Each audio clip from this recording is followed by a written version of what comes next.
First, hello to everyone. Welcome to the ECTEC event.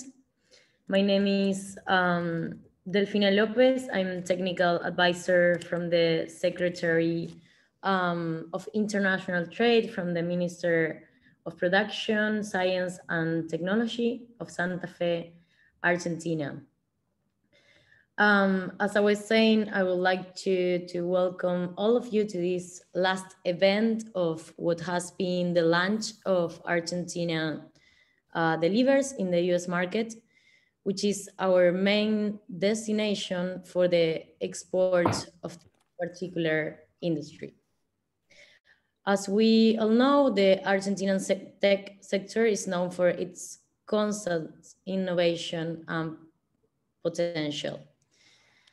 As I'm representing the Santa Fe government, I would like to begin with some facts about the province of Santa Fe. Well, Santa Fe is a hub for business, innovation, and knowledge. We foster talent for a diverse economy and forward-thinking industries. We are one of the main provinces with scientific and technological capabilities. We have institutes such as CONICET, and what I believe is one of the most important facts, that is, we have an active public and private ecosystem and cooperation. We have the conditions to develop talent, with 15 public and private universities and with almost 50,000 STEM students. The tech ecosystem has more than 15 clusters to establish tech companies and 14 spaces dedicated to the development, acceleration, and incubation of scientific technological projects. The most important startup accelerator are in place in Santa Fe. Another thing I would love to highlight is that we have a plan for the next 10 years to transform Santa Fe, and we have an historical investment to attract and retain talent. We have the foundations to create startups, and we have the power and innovation in our DNA to transform Santa Fe and Argentina with science and technology. I would like to mark also, as our governor Omar Perotti stands, that there are three things that come together to foster technology, which are talent, infrastructure, and financing. So leaving that aside, I would like to say that this Friday, we will be hearing about the experience of three amazing speakers and the companies they are working in, focusing on how the innovation community and governments collaborate in order to foster local economic development and accelerate the transformation of the tech talent into global solutions. So here with me today, we have Laura Moderlen from Amazon Web Services. Hi, Laura. Hi. Andres Watson from Wire, and Heather Monty from Fly Alpha Zulu. Before I introduce the first presentation, I would like to say I'm very happy and proud with the strong presence of women in this event. I think it's a reminder that public policies with a gender perspective have to be part of the agenda. So saying that, I will present Laura. Laura Mornell is the head for public sector programs from Amazon Web Services. So Laura, it's all yours. Perfect, thank you. Well, thank you, Delfina. And on that note, +1 to the comment on the gender diversity and representation we're seeing on this panel and among the attendees. And thank you to the organizers and to everyone who is attending for taking time off their schedule to listen to us.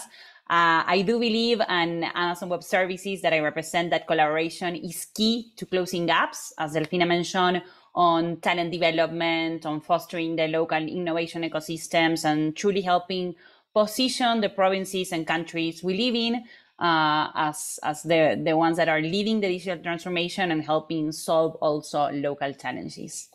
So, as Delfina said, I'm Laura Lores Mornell. I work for Amazon Web Services.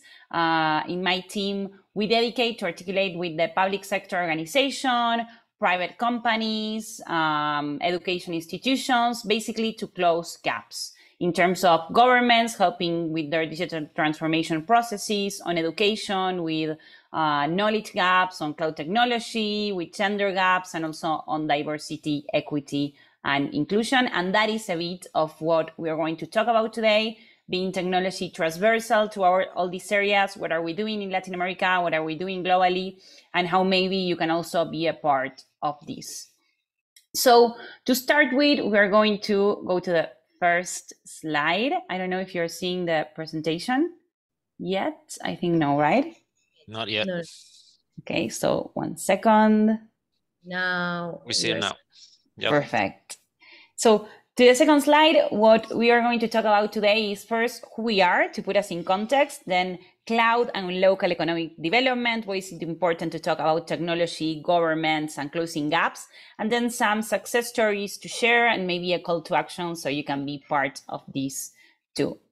So on to the next slide and talking about who we are. That's the first slide. I think we are not in presentation mode yet. 1 second.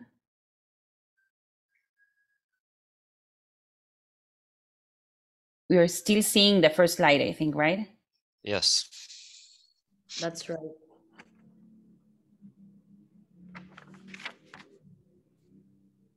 I don't know, Luz, if you can put in presentation mode and go to the fourth slide.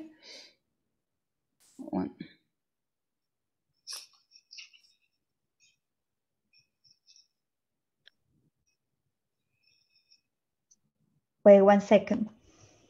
Sure, thank you. Because I was passing the slides, but I was seeing the fourth and you were seeing the first. So I don't know what happened there. It's okay. Because now I'm seeing the first, right? Yes. Now I'm seeing the second. Are you seeing the second one? No, we are seeing the third, but we are not in presentation mode. Okay. Wait.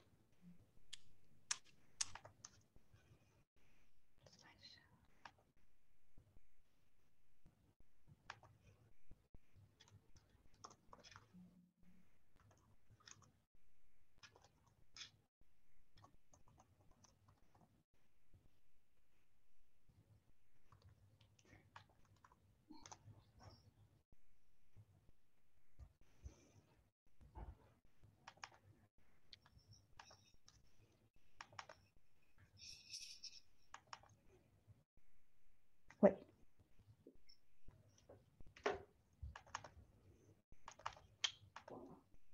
Wait 1 second.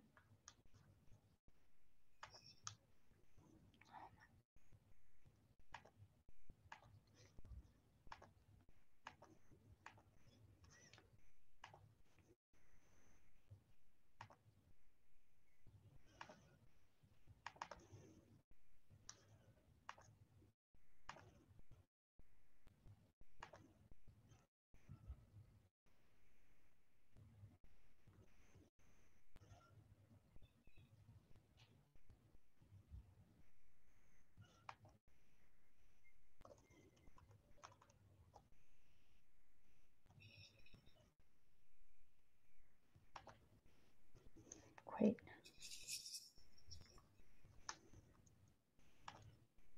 Let's see now. Let's see.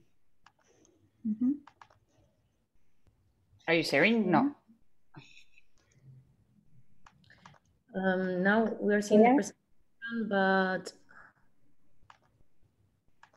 we are not in presentation mode yet. But if not, I mean, I can speak and not use the presentation. It was just for visual support.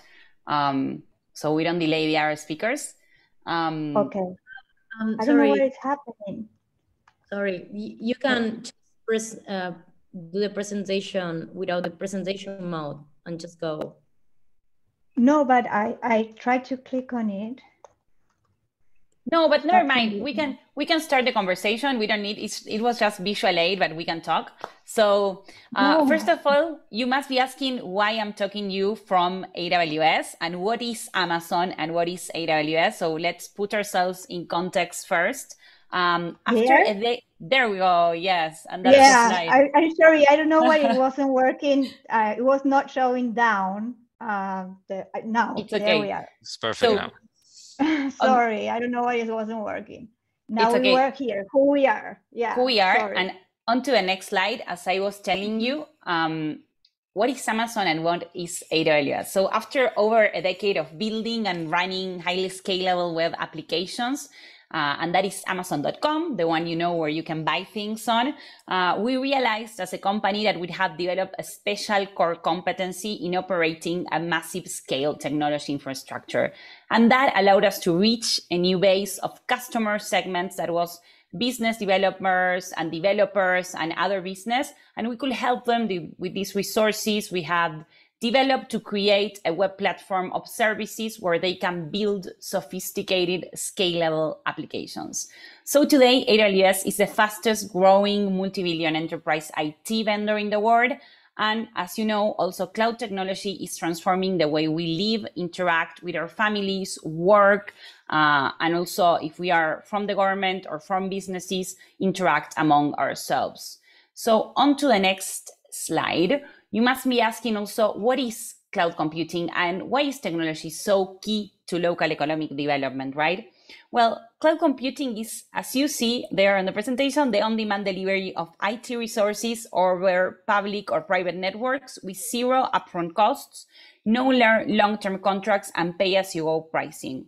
What does this mean to bring it down to earth? It's like if you have a light, when you turn it on, you are consuming electricity, and when you turn it off, and if you don't need it because you have an amazing day and it's sunny, then you're not. And that is very similar to how the cloud works. And as I told you, why is this important? Well, because cloud technology is democratizing technology, because we are putting in the hands of students, of local startups, of entrepreneurs, the same capacity and quality of technology that big businesses like Netflix, the NASA, or big governments use on their day-to-day, right? And that is the power of the cloud, because there's someone, I don't know, maybe in Santa Fe that's trying to solve a local challenge, and we can empower him or her to create and to put into shape their ideas with technology, create a startup, create a business or a solution that governments can use, and then scale it to the world and actually use that as a projection of what's the local talent to the rest of the world. So that's why it's so important to talk about cloud computing. I think not everyone knows about, we think, well, it's technology, something that only tech people do, but it's not like that. That is also one of the reasons there is such a big gender gap in tech. And we all need to be informed in order to be able to drive these transformations. So on to the next slide. As I told you, how does cloud help to accelerate government transportation? Well, cloud computing offers a means to pave the way for innovation into digital government services, right? It offers disruptive innovations, speed and agility. Mistakes are very low in cost, so you're encouraged to make mistakes and repeat, learn from your mistakes, and do it that multiple times. That is very important, because we're not only talking about technology, we're talking about the skills that using or thinking ideas with technology helps you open in a way, and also saves costs because you're only using for what you paid. And cloud actually can support a government vision to make the world a better place by enabling government and world-changing projects that have broader impact, that accelerate local economic development, better and more customer or citizen obsessed services, right? Because you're truly focusing on your final customer, on the person or the person who's going to use your services, and the cloud does the other work, and helping also research and education, and of course improving a key topic for us and in the region, that is environmental sustainability. So on to the next slide. If you're leading or if we are part of the entrepreneur system or of an organization that actually has the capability to change how local economic development takes place, well, we know that leadership can actually drive, or it can stifle, yes, innovation. So artificial intelligence, for example, or machine learning can make organizations smarter when leaders support a culture of experimentation. And this is key on this space that we are sharing today, is that we are all encouraged to experiment, to articulate, to meet other people, and to co-create with them. Research shows that the adoption of technology is closely linked to the managers or the leaders' capacity to shift an organizational culture from one that is rigid to one where innovation is encouraged and where failing isn't punished, right? We need to have enough flexibility and creativity to test new ideas and to learn from those projects that fail.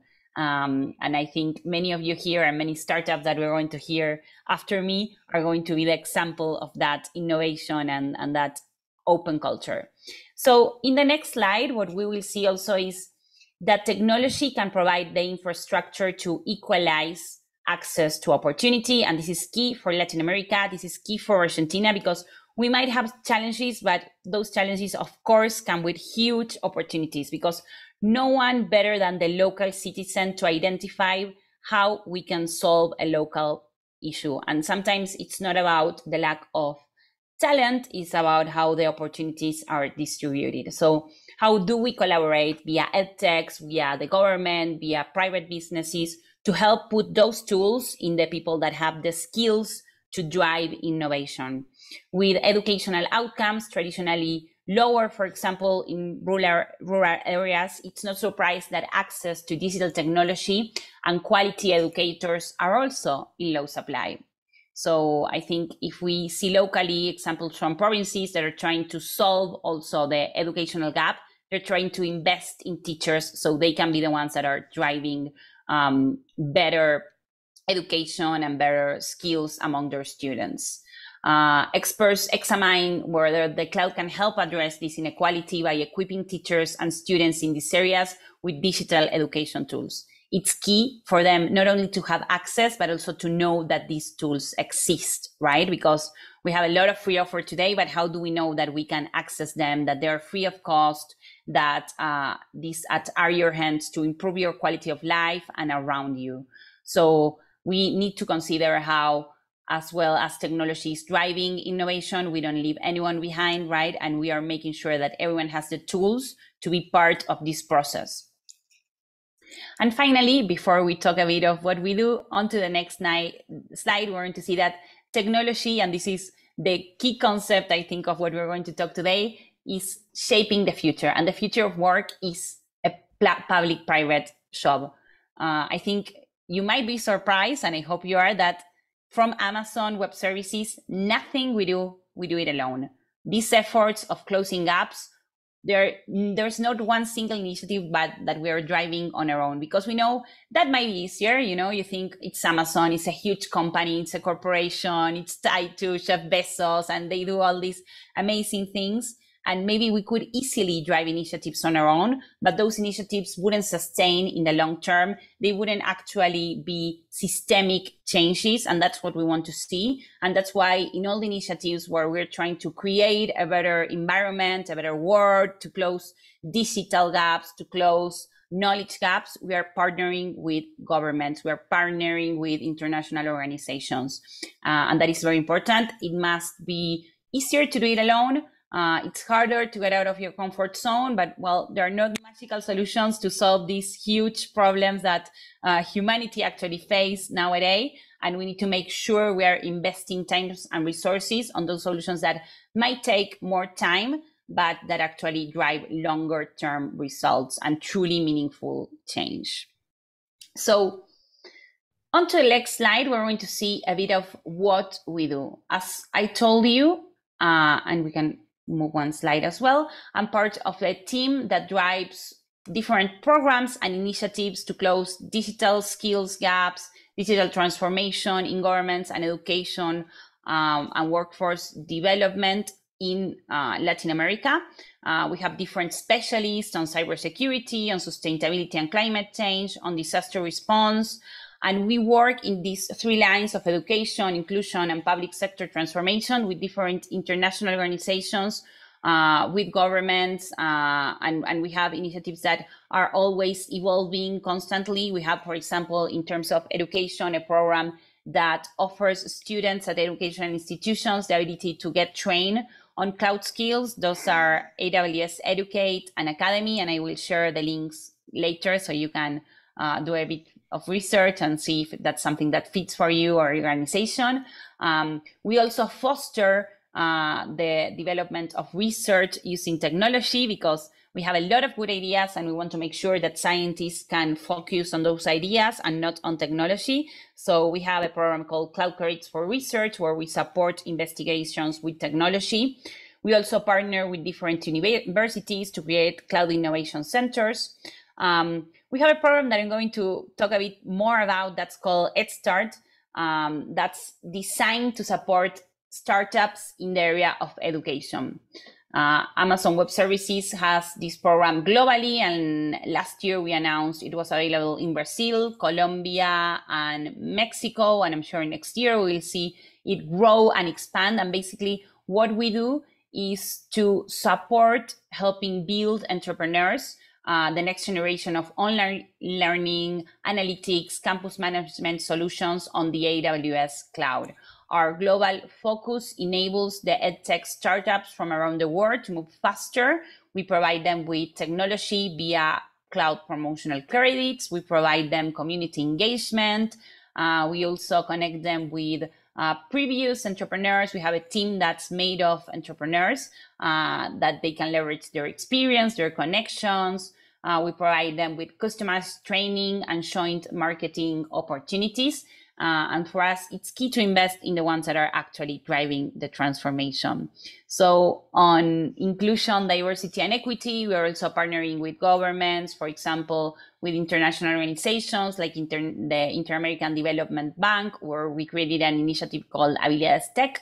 And we trained more than 800 women on cloud basics, and then started connecting them with partners so they can give their first steps in the cloud. With the Organization of American States, we support the Cyber Women Challenge, because we want to make sure that we have diverse voices on those places that are driving impact in our daily lives, and that we have representation of all genders and different dimensions of diversity where we need to, because that helps us make better decisions. We know diversity is big and important for business, but it's also the right thing to do, and that's why we invest there. And finally, on public sector transformation, and I'm going also to dive a bit deep on that if we go to the next slide. Thank you. So we have Digi series, and this is a series of workshops that we created actually to help public sector organizations, and specifically government officials, to know how to use technology to drive better public policies that impact the citizens. We have this in different verticals. Of course, we talk them about the basics of technology, because even if you're going to be an expert and specialized, you need to know how to speak this language in order to take decisions and feel empowered, because information is powered. And it's not that it's something prohibitive of different professions. Myself, for example, I studied international relationships. I took a very technical certification, and that is key for me to do my job and understand my customers' needs, the government's needs, and create these programs that help close gaps. We also see an opportunity to work, for example, on health. That's why we partner with different stakeholders that help us create content on how to use technology to drive better and more equitable health solutions. And the same we do in justice and in education. And we have a very elite government course that's aimed at high level and very decision makers in the government. So they also have the possibility to share with different countries and different regions how is being digital transformation driven at a strategic level, right? So how can we create a strategy at a country, provincial or municipal level to drive transformation and to improve our citizens' lives with the power of technology. And to close, as I told you, and we're going to move to the next slide. Thank you, Luz. And one more. So these are some examples of public-private articulations. In Argentina, for example, we partner with the Centro de Mujeres en Tecnología, that is creating different initiatives and programs to help close the gap in technology. And they have this very unique experience where they sit companies that are even competitors and get them talking about how we can be more efficient in creating programs and opportunities for students, for graduates, for teachers, for example, mothers that left the workforce to be part of the technology world that is shaping today's world. In Mexico as well, we did some initiatives with Mexico's government to start talking about financial inclusion and how to close the gap in finance. And as I told you, we have initiatives with the Organization of American States, where we not only talk about education and technology, but also about cybersecurity and how we can implement best practices to keep our information safe. On the next slide, here is some examples of some edtechs that are using in Latin America our program. Scholastic, for example, for Brazil, that shows how they have been supported by technology to actually focus on their core business and solve the local education challenges of Brazil that are very unique and special, but also how they can use technology to project this innovation to the world. And some students, for example, in El Salvador, where they had the opportunity to start learning about technology, and maybe they're not going to get specialized, but that opens their mind to new career paths, because today, medicine, lawyers, every profession that we think of is affected by technology and actually empowered by technology. So everything I have told you here seems amazing and seems like very noble efforts that we drive with governments, as I told you. But if we go to the next slide, there's something key that I want to leave this presentation with, is that we have in our hands an inclusive digital future. We have the opportunity to actually drive change, project Argentina to the world, and actually give visibility to the talent and local entrepreneurs and startups that are being created, and to not only change Argentina, but the region. So with this future in our hands, that is affecting education, business, we need to make a call for these leaders on different areas to encourage innovation, to create a culture that is not afraid of failing, that actually encourages failing, and that can actually take what's best of technology and create and shape a better future for us. We need leaders that are future obsessed, yes, rather than fear obsessed, to truly reap the benefits of this technology revolution. And as we say in Amazon, we are all leaders in our areas, in our shops, in our day-to-days. So it takes a lot of us and these participants that are here in this presentation today to actually start having this mindset, sharing with others, and start also getting curious about the possibilities that technology offers for Argentina. So I'm going to leave you on the last slide with some tools you can access. These are free tools for you to start learning about technology, about the power of digital transformation, to start, as I said, getting curious. And also on the last slide, I'm going to give you my email so you can reach out if you have questions, ideas. We are open to keep talking and creating this conversation around digital transformation. So thank you for hearing me. Perfect, Laura. Thank you so much for your presentation. I agree about the fact that shaping, the future of work is a public and private job, and that will require new forms of, public and private collaboration. So thank you.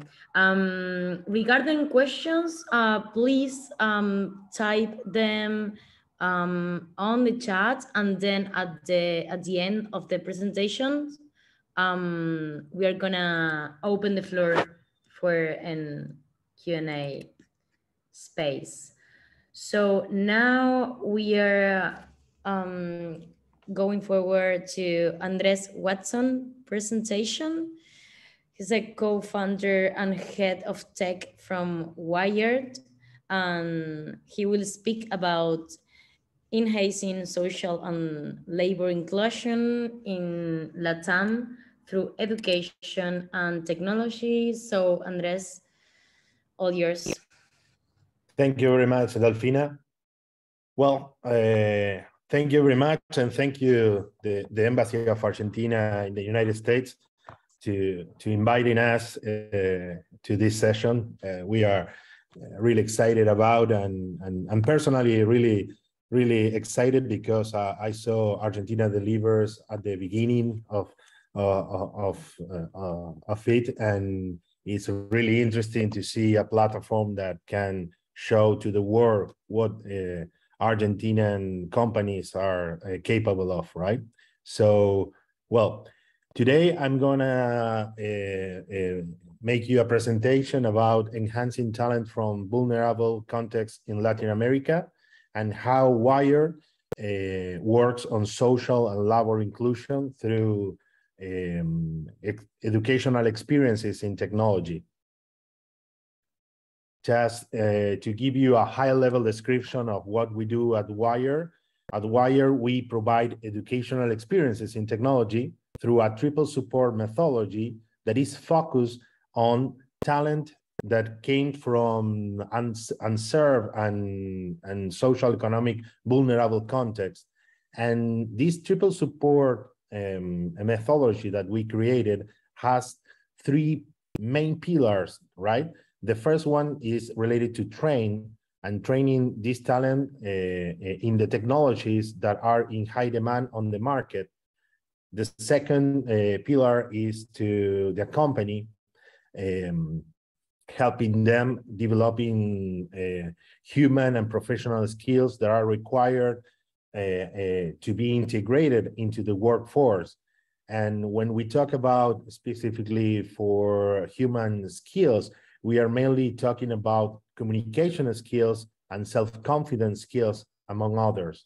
And finally, that is our main impact goal. When you have a talent that it has the technical knowledge and the human and professional skills, is someone that is relevant to companies. So is someone that is difficult to find in the market right now. So once there, we help them to find a job to change their lives forever. Now, well, let's talk about some interesting and maybe heartbreaking numbers about our lovely Latin America. First, the context, right?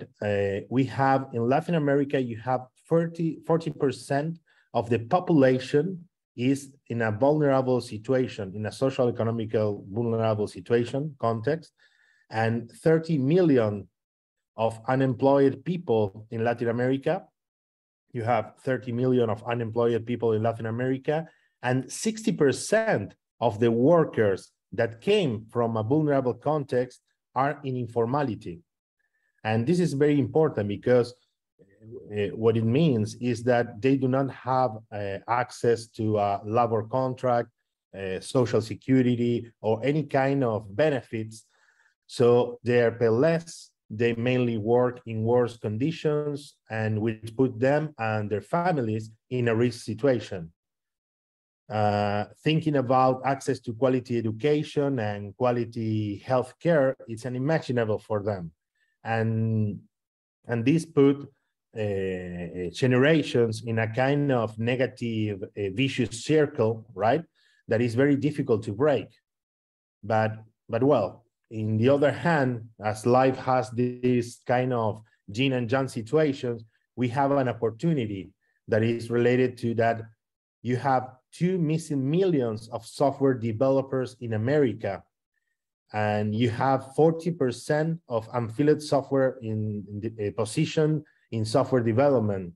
This means that 4 in 10 positions cannot be filled right now. And if you focus on the talent development gap for the 2030, this is going to grow 4 times. So having this big picture, you can easily see where WIRE's purpose gets sense, right? Is connecting this Latin America context with this global opportunity. Well, let's go deeper and let me show you how we managed to build this talent for employment, right? We have already talked about, we have a proprietary methodology that works like a kind of framework, right? That identifies, develops, and enhances the talent. But we can do this because we partnership with NGOs to identify the talent from the unserved context.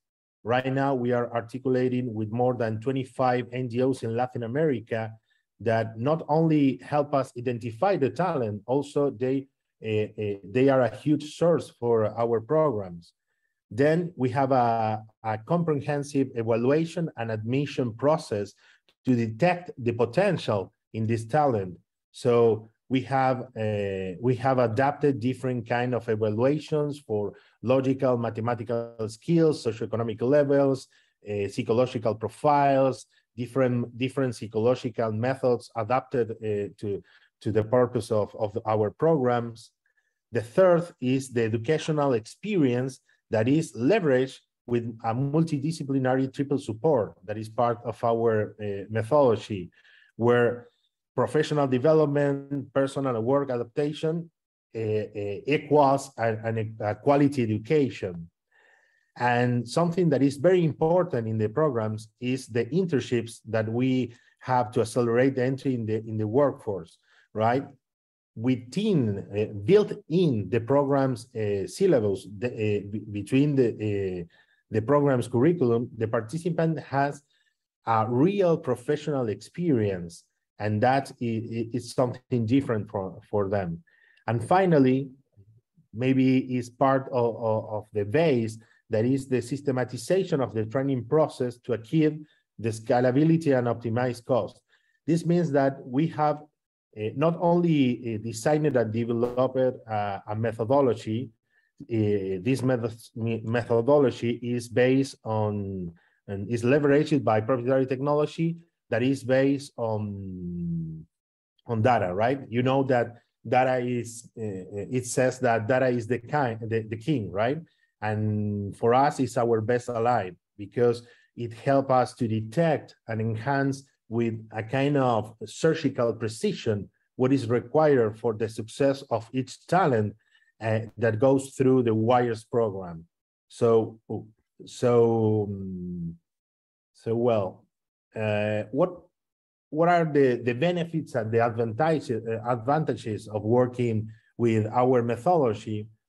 First, as we mentioned before, obtaining direct access to quality talent that does not exist in the traditional market. This is related to the 40% I mentioned it before, right? Of positions that are not covered. Reduce the job turnover and increase retention. This is a really interesting point, retention. This is really interesting because we found out that the talent that crossed through our programs is more loyal to the companies that give them an opportunity than the ones that came from traditional or usual channels. Maybe for those that who love numbers, from the data we have, we know that probably the probability that one of our fellows quits the company in the first year, it's about 2%. And if you compare that number with the general population, that is around 50%, it's a relevant difference. Other number related to that is that we have 70% of the fellows that get that goes through a program in Wires and enter and is hired by a company. 70% of them get promoted within the first year, and it takes longer for the general population. And for our number says that it's around 30% are more likely to, and this is more likely to happen during the second year in the company. So again, there is a relevant difference there. The third, minimizing the learning curve times. This is because talent from underserved contexts are often more resilient and resourceful, as we're required in their lives for generations to be creative and innovative to survive their situations.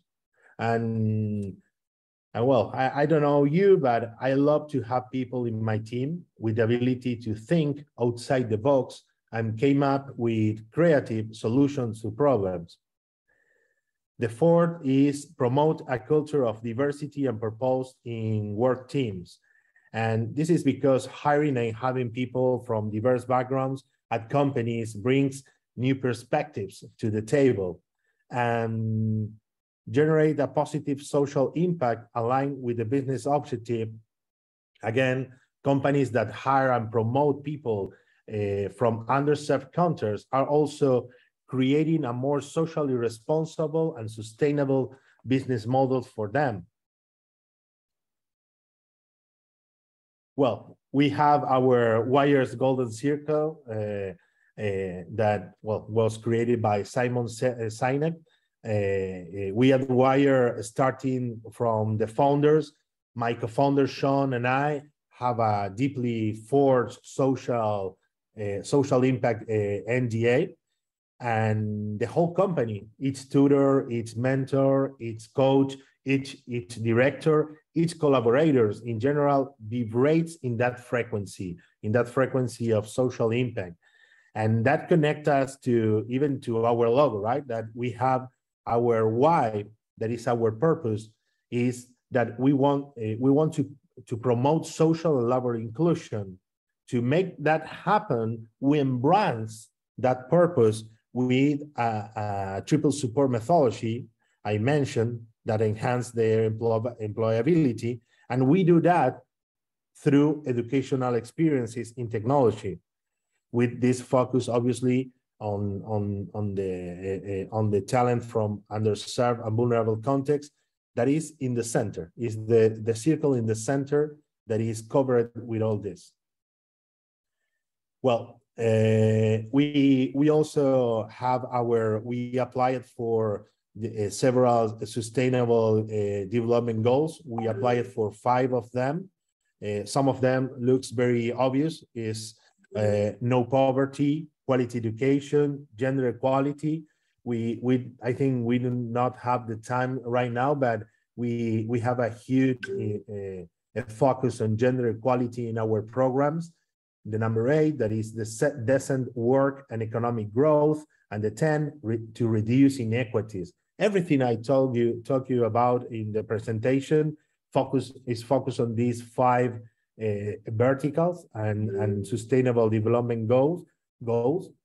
And well, Wire has its own objectives by the 2030 that is related to the amount of talents that we are going to train, the amount of people that we impact out, and finally the lifetime value impact. That is a huge number when when you calculate that number. And well, as I mentioned before, and hopefully we are not alone. We are not a silo, right?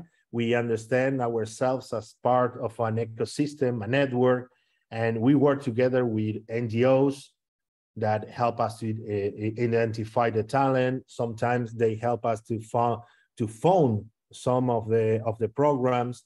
We are working with more than 25 of the most representative NGOs in Latin America, government and agencies that they help us to promote, and sometimes they help us to hire some of the talent that go through the programs.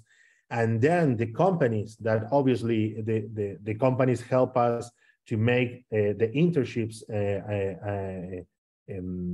possible, right? And finally hear us to deliver their own company training programs in some cases. So if you are an NGO, a government agency, a company, or a bilateral agency, we want to talk with you. We want to talk to you to join us to positively impact in the lives of thousands of people through a quality education and labor and inclusion in technology. So, well, thank you very much for listening.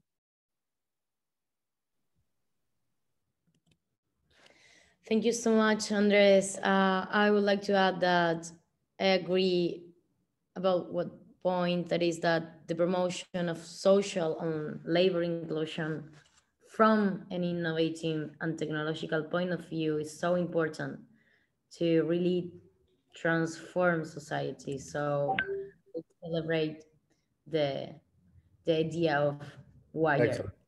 Thank you very much. Well, and I leave you my LinkedIn information and my email. Honestly, I will really like to talk with anyone interested in this matter and this social impact topic. Honestly, contact me, because we are really interested to sum up people and understand. As I mentioned, we are part of an ecosystem, and we need to network as much as we can. Perfect, thank you.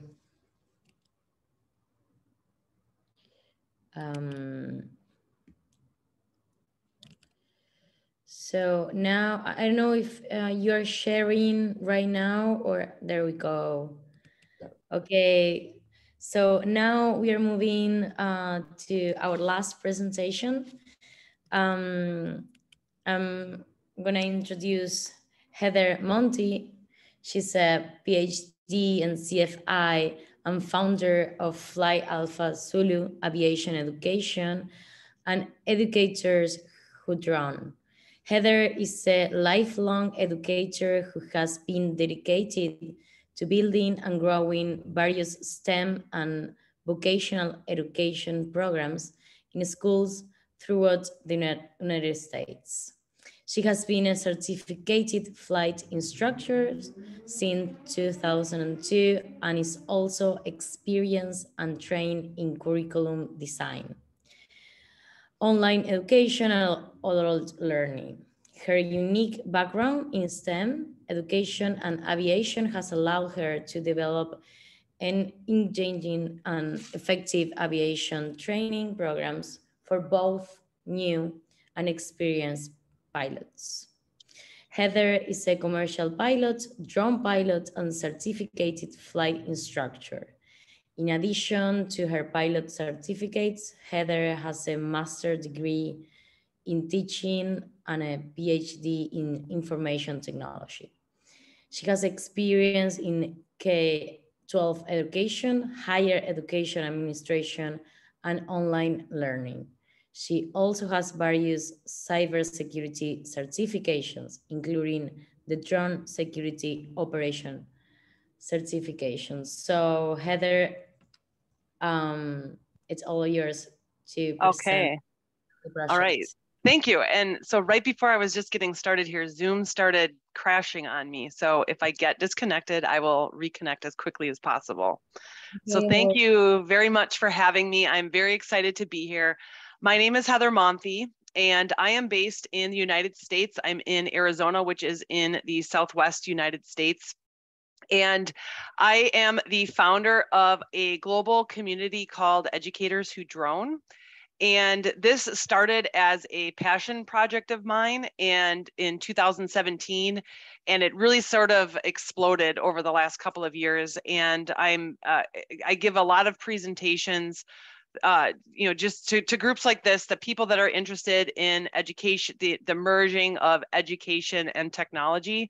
And so this presentation is really to give sort of a high level overview of how to use drones as an educational tool, either in the the primary classroom, the secondary classroom, or the post-secondary classroom. It can be used in any areas. So I'm very passionate about STEM education.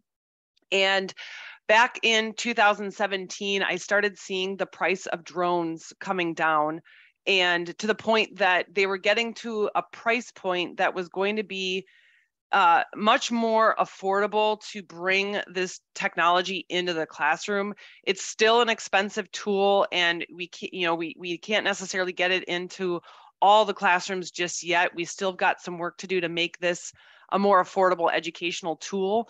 But since we've got drones now that are under $100 US, it makes it much easier to get these in the classroom. We've also got drones that have what is called a software development kit with them. So what that means is that you can actually write code, and the drone will actually execute what you write in that program. So as a result, I saw this opportunity that we can use drones as an educational tool to teach any area of STEM education. So if you're talking about STEM as science, technology, engineering, math, you can teach weather, you can teach mathematics, you can teach how to read maps, you can teach robotics, you can teach coding, you can teach cybersecurity using drones, and using this as an educational tool to keep students engaged. So Educators Who Drone started as a very small community of pilots who were interested in helping teachers learn how to use drones in the classroom. And it's really evolved into a group of all different kinds of people. Last time I surveyed the group, we had people in 7 different countries throughout the world. And we have teachers, we have pilots, we have parents, we have school administrators, we have people who work in drone companies, we have people who work in ed tech companies, and then people that are just passionate about STEM education. A lot of times we'll get people that they want to do drone activities with, like a Boy Scouts group or a youth group or something like that. So we'll get people that will join. It is a free community where my goal is really just to connect people who are interested in bringing drones into the classroom. So my name is Heather Monthi. I'm the founder of Fly Alpha Zulu Aviation Education. This is the online platform that helps. Let's see, I'm getting the messages from Zoom here again. Fly Alpha Zulu Aviation Education.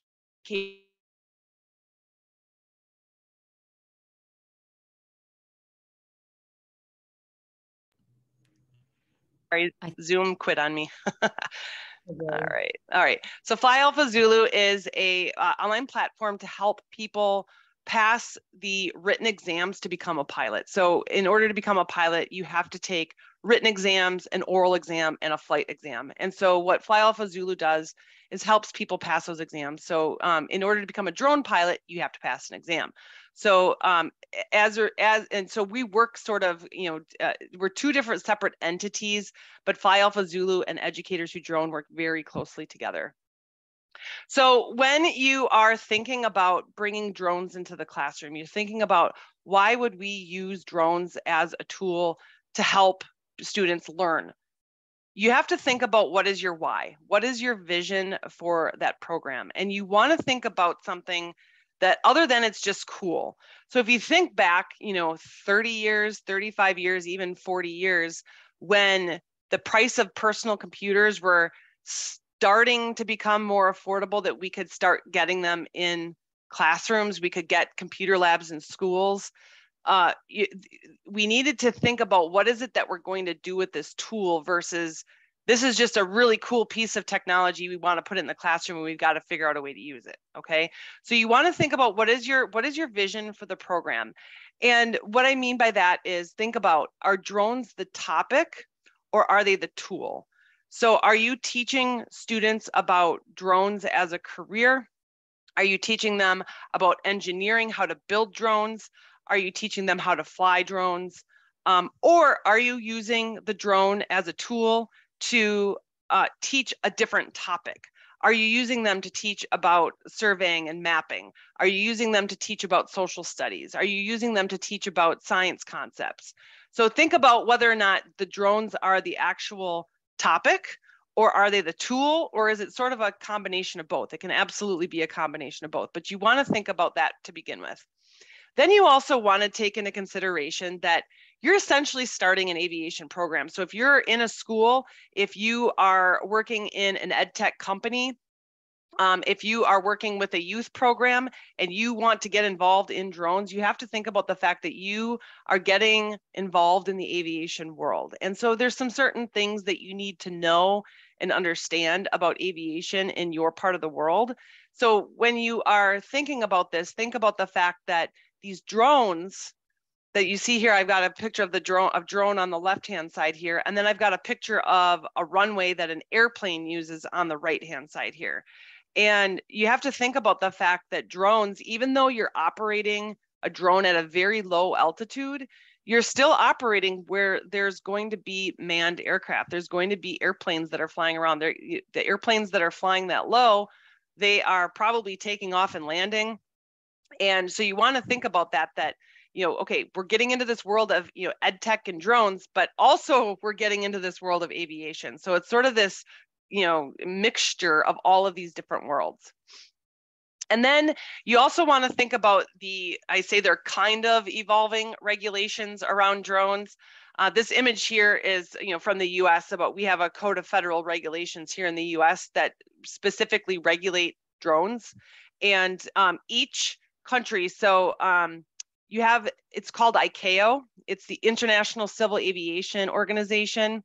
And it's a subsidiary of the United Nations. So any country that is part of the UN, it also has a aviation authority that operates under ICAO. So in Argentina, you've got the National Civil Aviation Administration.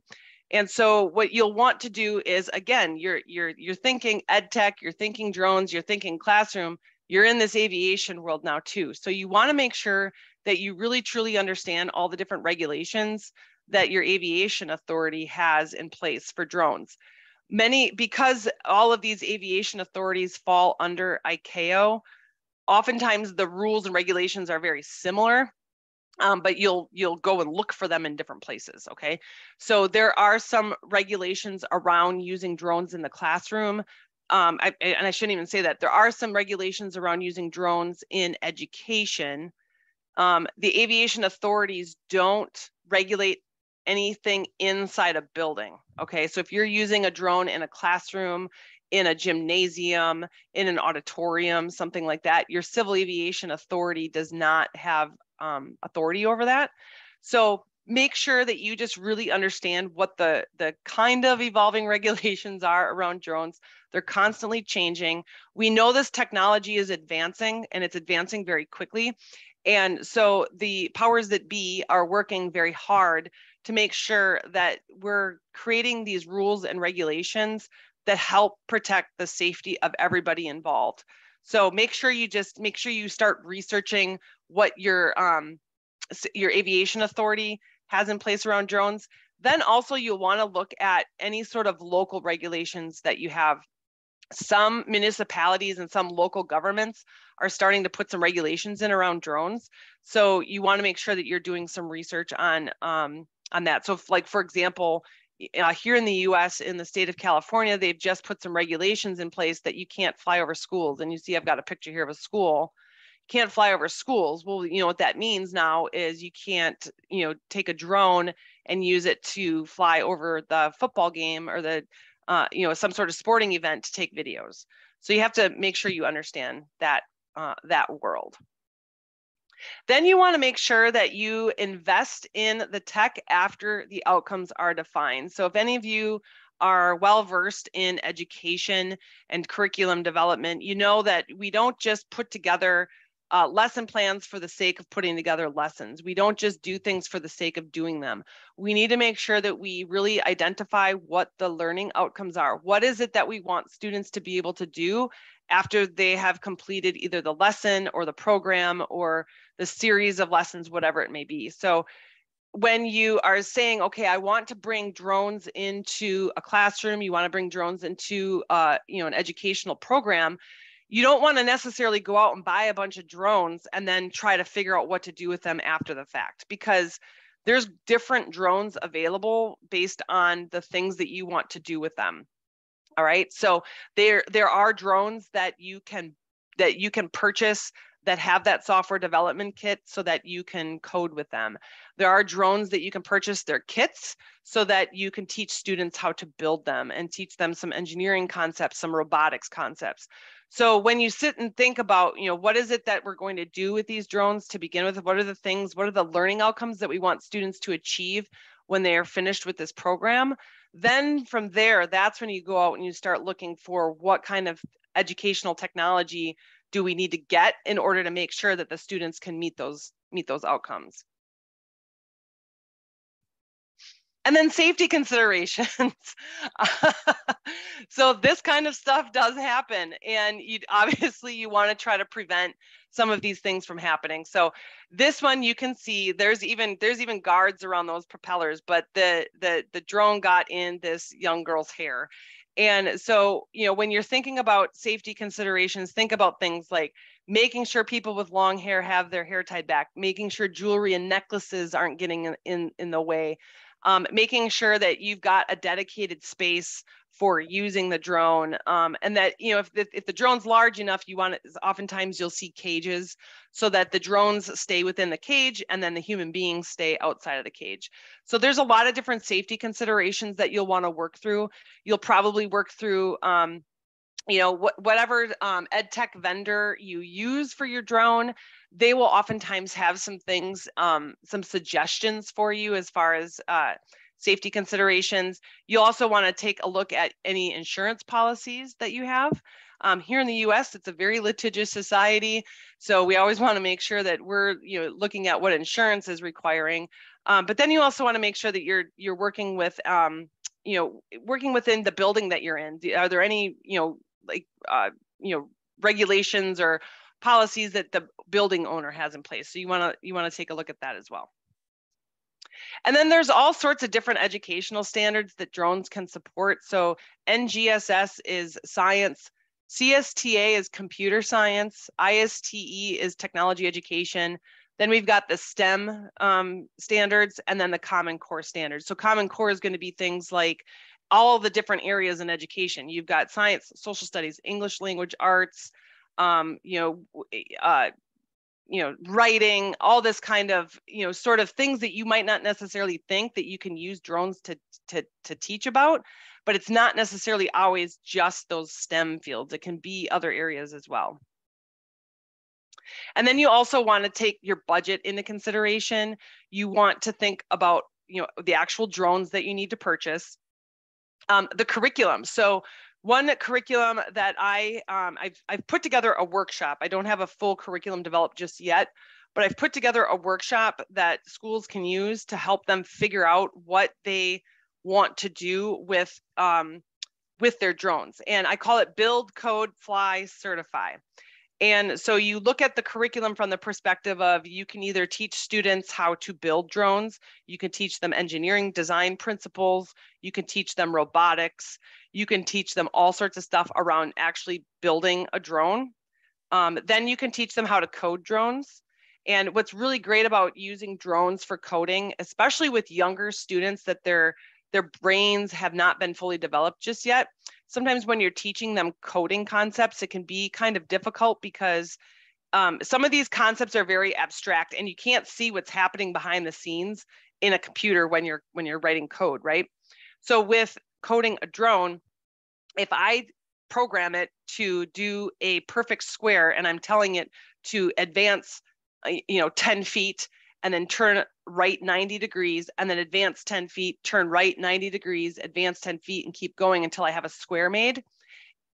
If I execute that code, the drone's actually going to go do what I told it to do. So it's very easy for students to figure out where they went wrong, because they can actually see the drone doing what they told it to do. Then you can teach students how to actually fly drones. You can do things with different obstacle courses. You can create different maneuvers that they need to accomplish. You can create different fun like race courses that they can do. So you're actually teaching them the hand-eye coordination, the hands-eye skills of actually flying the drone, and then certify. So in each country that is part of the UN or ICAO, there will be a certification process to get your drone license. And so what you can do is, sometimes in many countries, you need to be, 15, 16, 17 years old, right around there, in order to get your drone license. So that is also another option for, especially for, secondary students, to help them actually get that drone certification. Then you want to think about insurance.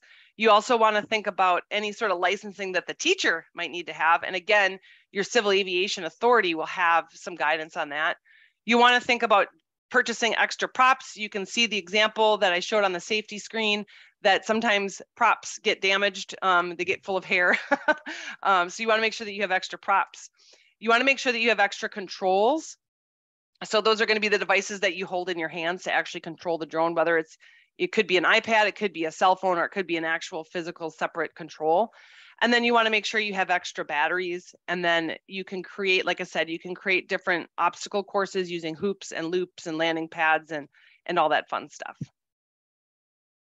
So again, here's my contact information. If you are interested in talking more, I love talking to people who are really passionate about STEM education and trying to get STEM education into the hands of more and more students. So I've worked with a lot of different ed tech companies. I've worked with a lot of different teachers. And I've worked with a lot of, even here in the US, I've worked a little bit with our Aviation Authority here as well. But my goal here is to just use drones as a way to introduce students, as an engaging way to introduce students to some really great fun careers. It might not necessarily be in drones, but drones are sort of that tool or the way that somebody got interested in a particular field, such as aviation, weather, coding, computer science, cybersecurity, all that good stuff. So thank you for having me, and we'll open up for questions, I think. That's right. Thank you, Heather. So definitely really interesting. I mean, to integrate drones and aviation into the classroom is definitely a disruptive way of thinking education, and it's challenging. So we are open to any questions you have.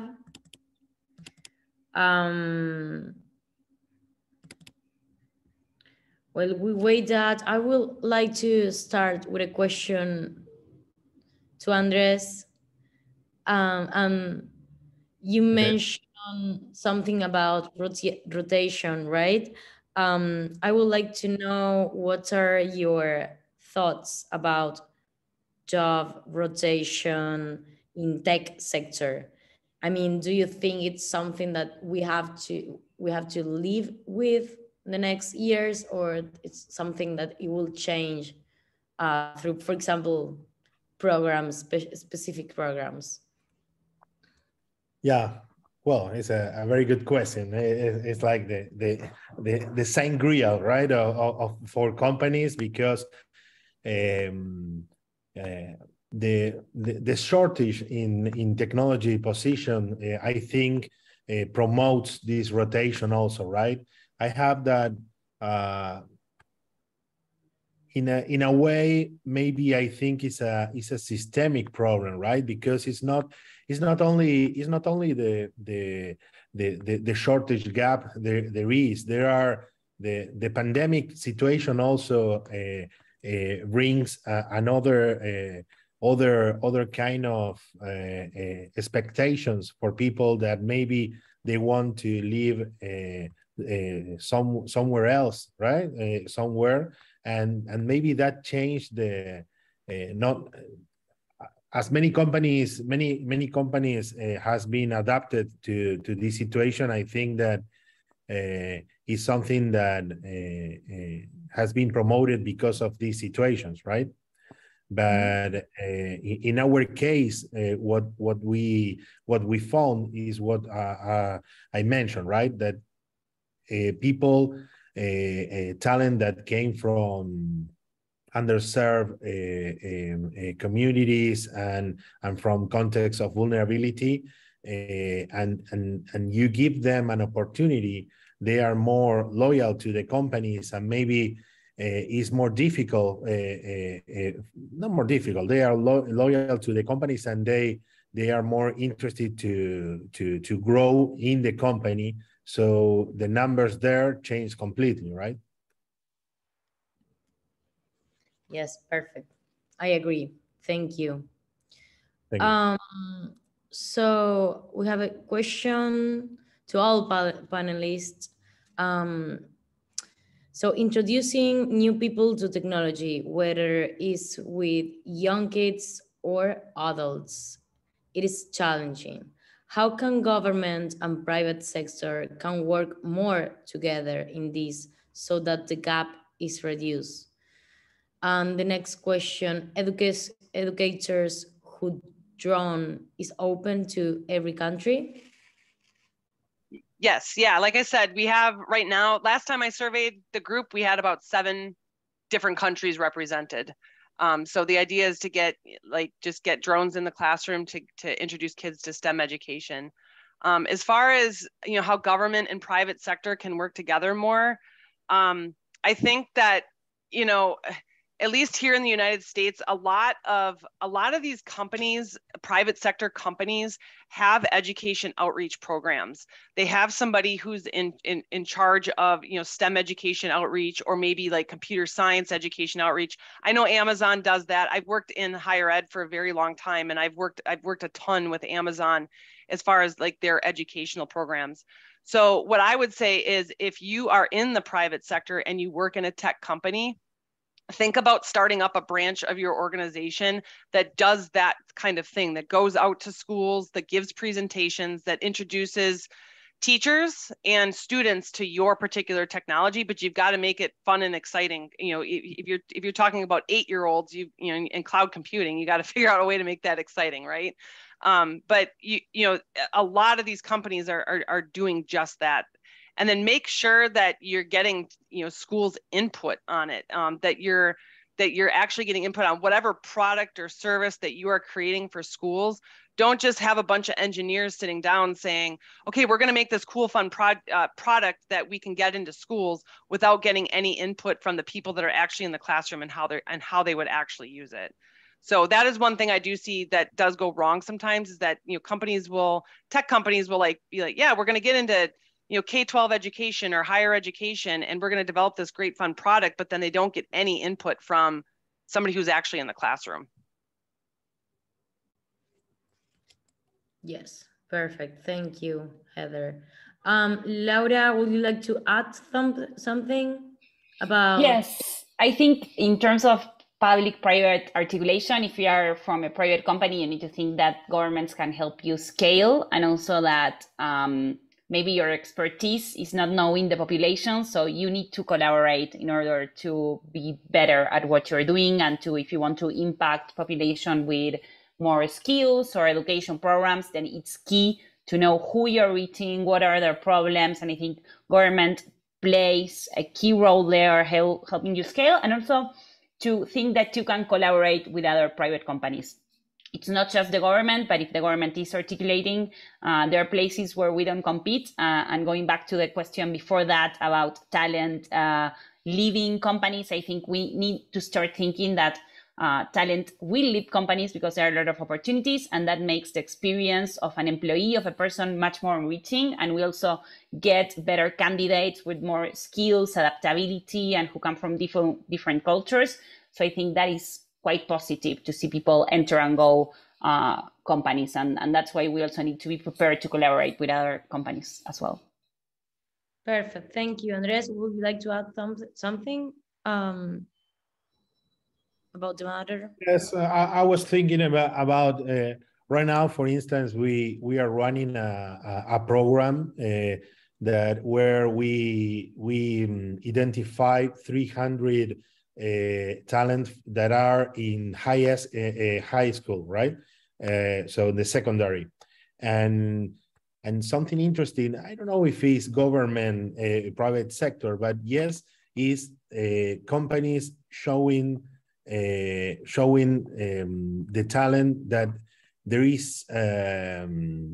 It's like in Latin America, honestly, I don't have the numbers for other latitudes in the north, right? But in Latin America, it's very common that a huge amount of children do not end even the secondary, right? And what we are investing right now is in giving them a vision that they could have an opportunity in technology, and that do not put away the common academic education, but maybe giving them tools to understand something maybe is very related to the header, what Heather showed us, right? About computational thinking, to understand how to solve problems. And I see a huge thing there, right? To articulate in that way, right? To sum up to the common curricula in the secondary and other layers, to give them tools to show them opportunities in technology, right?